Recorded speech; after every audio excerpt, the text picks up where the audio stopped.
Okay, let's resume. Sergeant at Arms, please invite the witness to come in. Thank you.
Mr. Dennis Tan.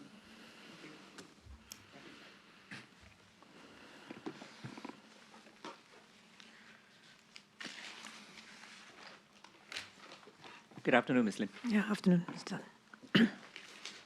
Just now before our short break, a question was put to you by Mr. Tong about the WhatsApp message of 8 August, where Ms. Raisha Khan sent a message, just to jog your memory, sent a message in a group chat thread to her volunteers, Mr. Yudhishthra Nathan and Ms. Loh Pei Ying. And you were asked about a particular statement in this WhatsApp chat. Maybe you could just put the WhatsApp chat in front of you.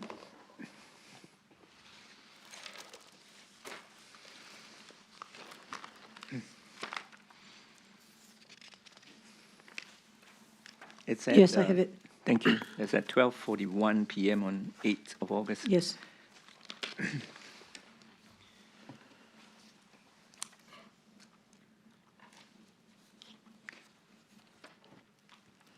So you would have seen that in the chat itself, the message itself, on the third sentence, she said that I told them what I told you guys, and they've agreed, and the best thing to do is to take the information to the grave. Okay? Yes. Ms. Lim, I think it's quite public knowledge that you were ex-police officer. I suppose it is. How many years did you serve in the police force? Not long. 3 years. Sorry? About 3 years. 3 years, thank you. Given that you're former police officers, and knowing that police do keep their records very carefully, and of course we know that there will always be the presence of CCTV footage outside police stations. In your view, do you think that agreeing to do something like taking the lie that Ms. Khan said in Parliament on the 3rd of August to bring the information to the grave, as in her message, would be something plausible as a ex-police officer? I'm not sure what you're asking me, Mr. Tan, actually, but we never told Ms. Khan any such thing. And what we know from the news, of course, is that after the statement was made on 3rd of August, that the police were looking into the matter. So I would assume that, they would dig up all necessary evidence to try to confirm or disconfirm what was said. My question is actually that given that you were an ex-police officer and you know our Singapore police force better than those who have not served in it, would this be would it even be possible to hide such information for long? Given that I police suppose keep it's unlikely. records. It's unlikely, yeah. Ms. Lim, I would also like to ask you, in the course of dealing with Ms. Khan, including in the couple of months between August, 3rd of August, and to her eventual resignation, what is your knowledge of her mental state of mind, or does she suffers from any mental condition, to your knowledge? Actually, I got to understand her much more, I felt, during the time when we were conducting the disciplinary panel work, because we had to interact with her, both in dealing with her responses, as well as two interviews that we conducted with her. And she submitted, as part of the disciplinary panel response, she submitted documents from a psychotherapist saying that she requires some therapy to stabilize herself. I need to look at the document to be very accurate in quoting that. So may I see the document?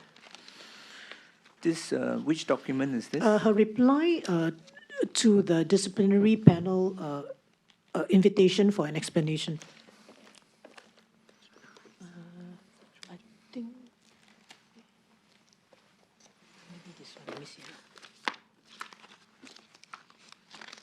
Ah, yes.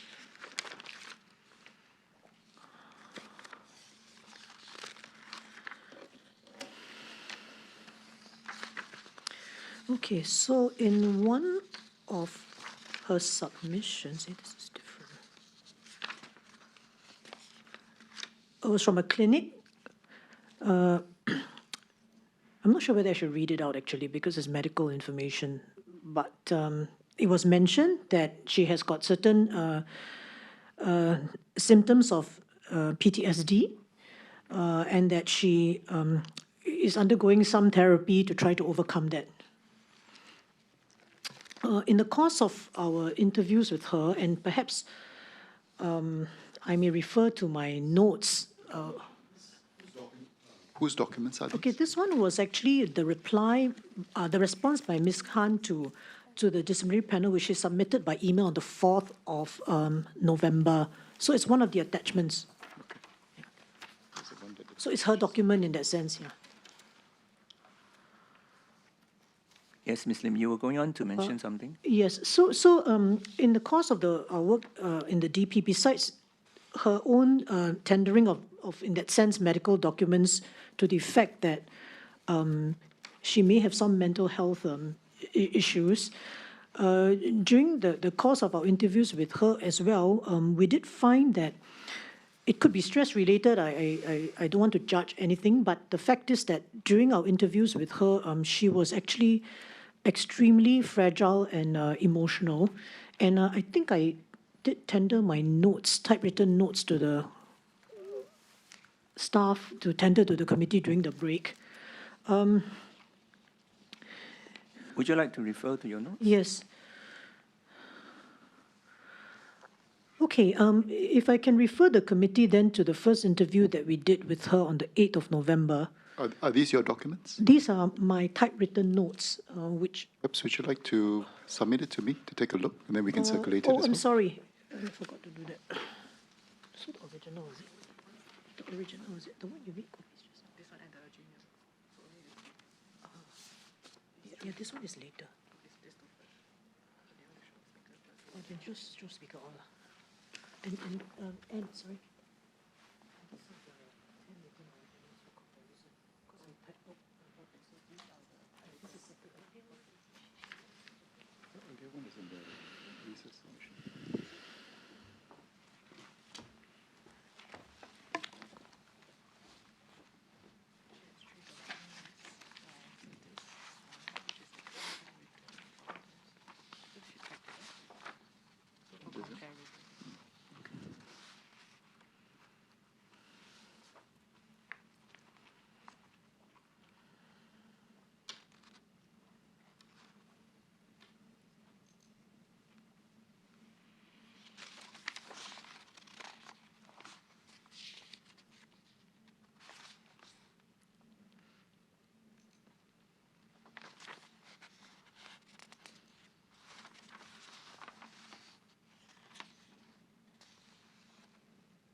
I think with regards to some of the mental health concerns, perhaps just exercise your judgment as to what needs to be shared or not Sure.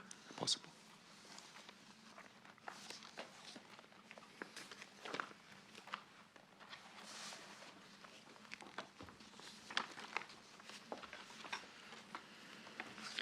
Okay, so I'll just try to stick to the facts as we observe them rather than any diagnosis or such matters.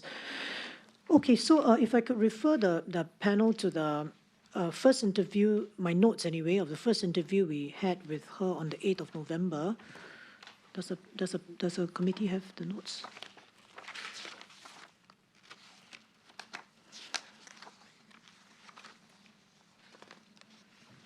May I just ask one question? Ms. Lim, these were notes taken contemporaneously at the DP meeting itself? Those are my notes, yes. Okay. They were handwritten and then subsequently Yes, transcribed. so the handwritten ones, actually, I should tender But for the that's committee fine, to but I just want compare. to know whether these were prepared contemporaneously. Contemporaneously, yes, yes. Okay, thank you. And I believe that the others may have submitted to you also their notes, I suppose so. Ms. Karen? Yes, okay. So to answer the question of, I guess, her thought processes, let's just put it that way. So the committee started off on the 8th of November by asking us certain questions on how the untruth came to be in the speech in the first place, right? And it was put to her by Mr. Singh that actually he had written on the draft that she needed to substantiate that paragraph. And she said her response was that she did not process the gravity of that. And she thought that it was enough that she believed that the anecdote was true. And then she was subsequently asked, what about the part about following the victim to the police station? She said she did not process it properly, and then, of course, we started to ask her why the draft was put up so late and so on and so forth. And we started to look into, in a sense, the root causes of why such a incident happened, all right? Basically, she ignored or was not able to appreciate the SG's advice to her, and continued with it anyway. Okay, so to us that was something of concern because how likely is that to happen in the future if such a thing can happen this time? And we also noted that she was saying that further down the page that because of her age, she has imposter syndrome, and that she will not speak unless she's very sure of something. So we also noted from that she was trying to attribute her actions to her age. Okay, and then over the page, we did ask her some questions about the fact that, since she says that she's in a has some psychological needs, that it was important for her to address those issues. So, and to ask what she had been doing to address those issues. And we noted that the documents that she submitted to us were actually of a therapist that she had seen in October 2021. So our question was, what about the therapists that you saw prior to that? Why are they not producing reports? And it's only this most recent one that's producing a report to say that she shows symptoms of PTSD. And finally, we also tried to ask her why she feels she needs to stay on, and that will be at the last page of my typewritten notes. She says she can understand why some people think that she should resign, but if she does not show that she can turn the matter around and contribute, there will be repercussions on her personally and also how people view minority women. All right, so that is her thinking. Now, if I can move on to the second interview that we did with her, which was on 29th of November. First of all, throughout this interview, she was crying most of the time. I can imagine that she's under a lot of stress, but this was the fact. And she started the meeting, but she called for the meeting actually, the second meeting. So she tried to talk about the work that she'd been doing as an MP on the ground and so on. And if you look at the second page, I mean, the committee actually wanted to come back to the main issue, and therefore that was why on the second page we asked her near the top there, why was she bringing all this up? And she said that she had to build her confidence and so on. Okay, so we then after she finished what she wanted to tell us, we then went into clarifications again to find out again more about the incident and what caused the incident on the 3rd of August to happen. So she said that she was asked, the original draft that she put up of that speech, which was, I think, 2 days before the motion itself, that anecdote was not in the first draft. And then her explanation was that she was dissociated and she did not realize what she was doing, and she had gone for therapy. So that was worrying to us, because what she was basically saying, as far as we could understand it, was that she was doing things without thinking about what she was doing. Then later on, when we went further down the page, on page 2, I asked the question whether she has ever accompanied any victims to the police in Singapore, because that part to me was not very clear, because she had said that she had not accompanied that victim that the anecdote was about, but asked her whether she had accompanied any victims to the police in Singapore, and her answer was, I didn't go with them inside, but I dropped them off. And then they were my friends. And then she went on to say, but this didn't happen in Singapore, but I've done it in Australia. So we were trying to grapple with really what was the truth, as far as this whole episode was concerned. We were very unclear. The other issue which cropped up, I think, during this second interview to me was that she appeared to not be very careful about the things that she was doing in general. So, for example, she had apparently among her teammates talked about the fact that she should not leave the team, because if she left, there would be a by-election triggered. And I asked her how she came to that conclusion. She said she was informed by someone that this was the case. And I asked her whether she had checked. And she said she had checked, and her checking revealed that the Prime Minister can decide whether a vacancy in a GRC would trigger a by-election. So we all know the law on this is quite clear.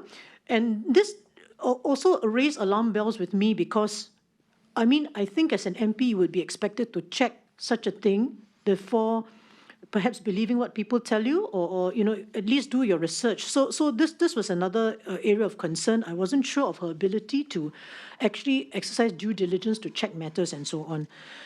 So she continued, and subsequently the part that follows is actually questions about whether she had wanted to resign as an MP or to resign as a CEC member earlier on.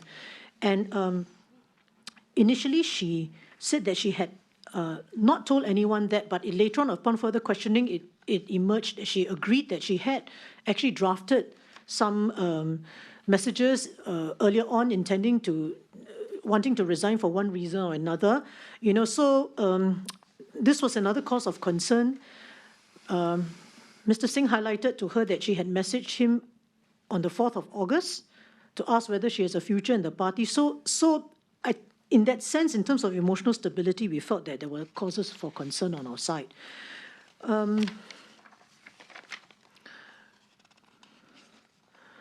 Finally, towards the end of the interview, pages 5 and 6, I just touched base very briefly with her on whether, at that time, the Committee of Privileges had contacted her and whether she was making any preparations for the committee. So she said that the committee had not contacted her at that point, which was, I think, 29 of November, had not contacted her at that point, but she was preparing for the COP. Her lawyer was going through the matter with her.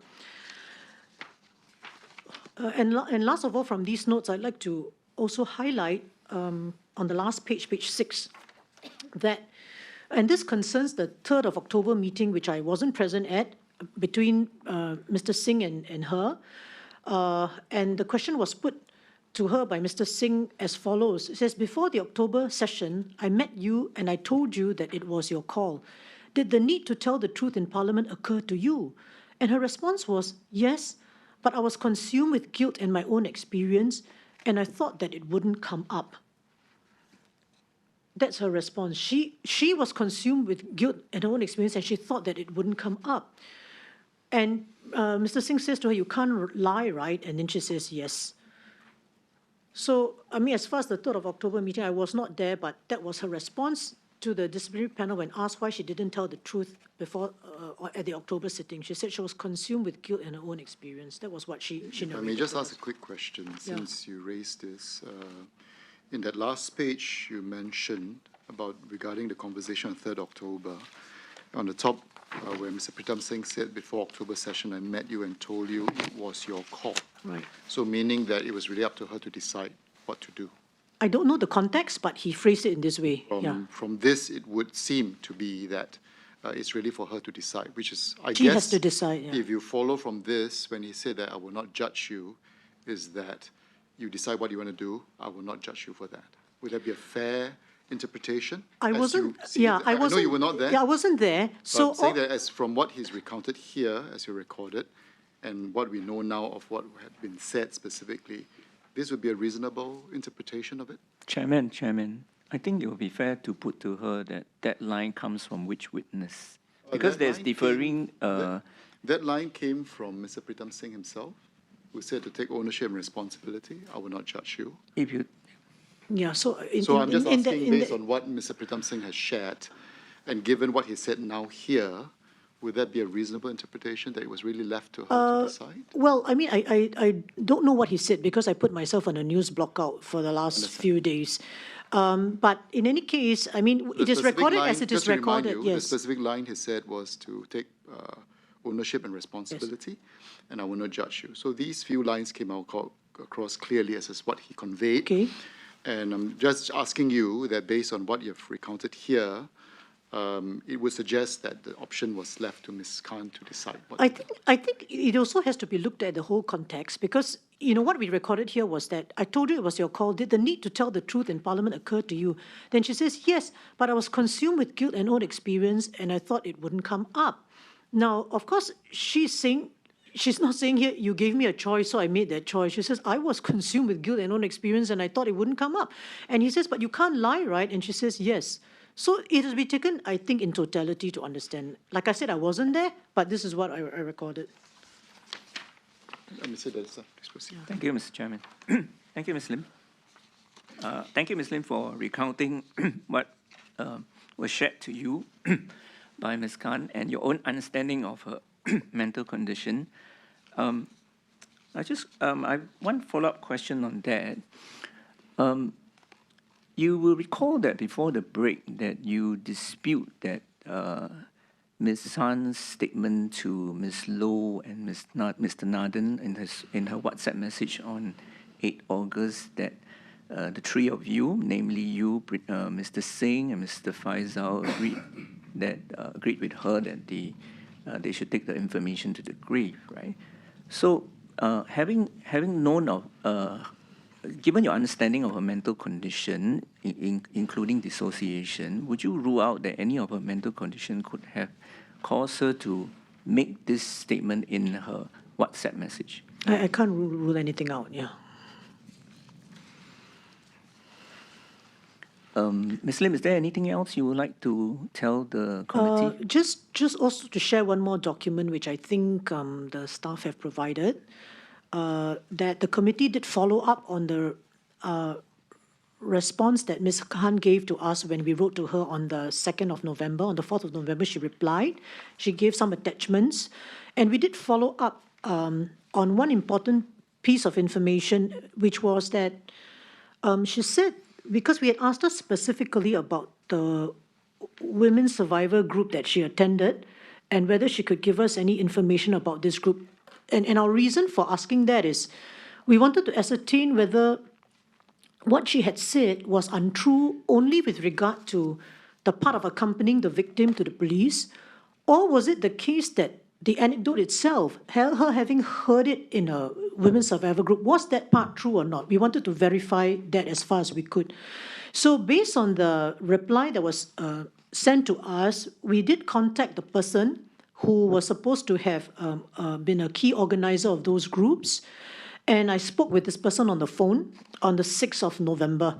And I confirmed what she told me by email. And the confirmation is this, that this person could confirm that she saw Ms. Khan there at these sessions that were organized by this group. She saw Ms. Khan there in 2018 and 2019. But the anecdote itself as to whether it was the case that the survivor shared that anecdote in the session, this lady was not able to confirm because she said that there were too many stories and too many sessions and it happened some time ago, so she was unable to confirm that part of it. So our conclusion from this is that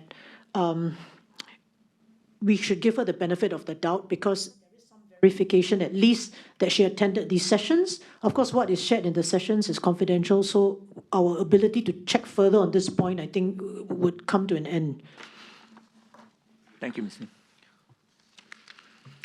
Any other questions? Mr. Tong? On the notes that are provided, I would be grateful if, I'll be grateful if Ms. Lim could make available the actual contemporaneous handwritten ones. Sure. We have that. That's fine. Any other questions, anyone? Just one question. The notes that Ms. Lim had taken us through as you recorded it, do you recall that this is as close as possible the words used by the individuals whom you recorded the statements? I tried my best to do it in a Q&A form. Yes, I noticed that. Yeah. So it seems to suggest that it's as far as you as can far make as, out as verbatim. possible, yes, as far as possible, as close as possible. Yeah. Thank you. Thank you. So may I provide the original? Yes, I mean please. the handwritten Yes, notes. please. Thank you very much. If there are no other further questions for now, we would like to thank you, Ms. Lim, for coming before the committee. Transcript of the proceedings will be shared with you for verification. So do go through it. And if you have any other minor amendments, do make changes and send the transcripts back to us. Do note that the transcript and any evidence given to the committee are not to be disclosed to anyone or published and must be kept strictly confidential until the committee has presented the relevant report to Parliament. You may withdraw from Parliament. I don't think we'll be calling you back later today, but should there be a need, we'll let you know. Do also provide us with any documents corroborating some of the points you have made, conversations you have had with your fellow team members, etc., or anybody else with regards to the particular issue. There being no other matters, our staff will accompany you out to the waiting room. Thank you very much. Thank you. Sergeant at Arms, please accompany the witness out. Thank you. Thank you.